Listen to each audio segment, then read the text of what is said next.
Hi, my name is Cassandra Clayton, and welcome to my second adventure. For this adventure, I chose to compare two legal cases. So let's begin.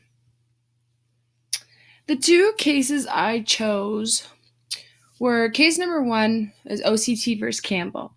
So he was guilty of professional misconduct. He demonstrated inappropriate and unprofessional behavior on multiple accounts. He initiated inappropriate discussion with students regarding topics such as masturbation, and he inappropriately touched students on different accounts.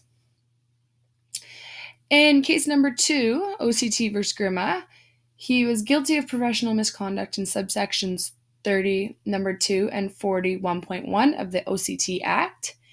He demonstrated inappropriate and unprofessional behavior on multiple accounts.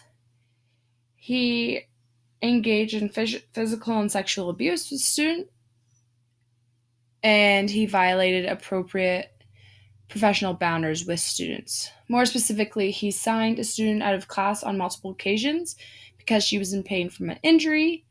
He drove the same student home on multiple occasions because of her injury and took the student out to coffee or lunch on one or more occasions as well.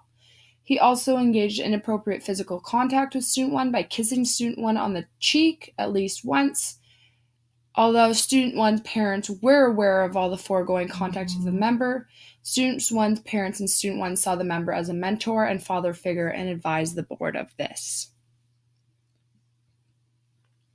So why choose these cases? I decided to choose these cases because to me they are absolutely crazy and I couldn't even imagine being associated or having anything to do with these cases or having them associated with my name.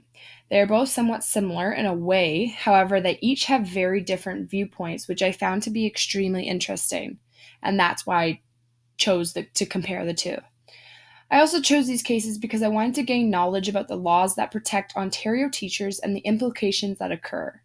If you ask me, both of these cases were incredibly inappropriate. However, some people didn't think so when it came to the second one.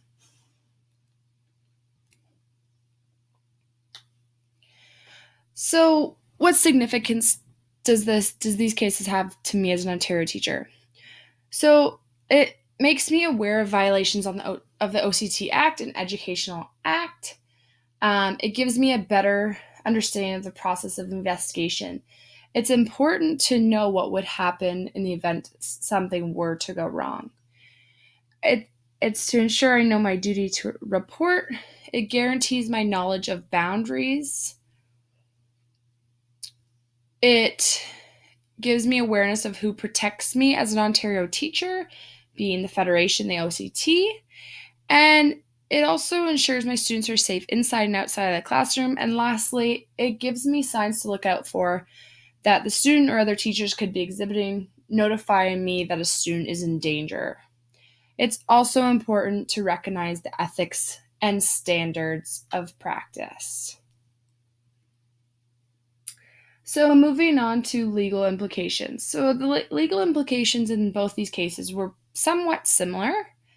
Um, so, in terms of the Education Act, Chapter E.2, specifically subsection 264, number 1, was breached, as well as the OCT Act, Regulation 437/97, subsection 115, 116, 117, 118, 119, specifically in the first case.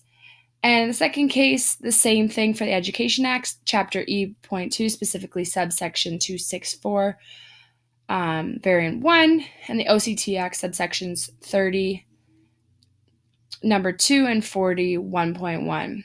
And Regulation 437/97 was also breached. And we know that the OCT Act is professional misconduct, and failing to comply with teaching profession, abusing students physically and sexually, as seen in case number 2, falls under the OCT Act. So the consequences. For case number 1, OCT certificate of qualification and registration of the member revoked. I think that was totally appropriate. And by the time they got around to the hearing of this case, it was like 20 years past when it actually happened. And for case number 2, the consequences for him was that the member has to appear before the committee immediately following the hearing to receive a reprimand. And he also is suspended certificate of qualification and registration for a period of 3 months. Within 120 days after the discipline committee's decision, the member shall enroll and successfully complete at his own expense a course of instruction by the registrar regarding boundary violations. I think that 3 months is a little short considering what he did. I know that he did admit to hugging and kissing his students on the cheek and whatnot, but he still violated the ethical standards of practice. And I think that he should have got a little bit longer than 3 months. I do like the idea of him having to enroll and successfully complete a boundary violations course at his own expense, though.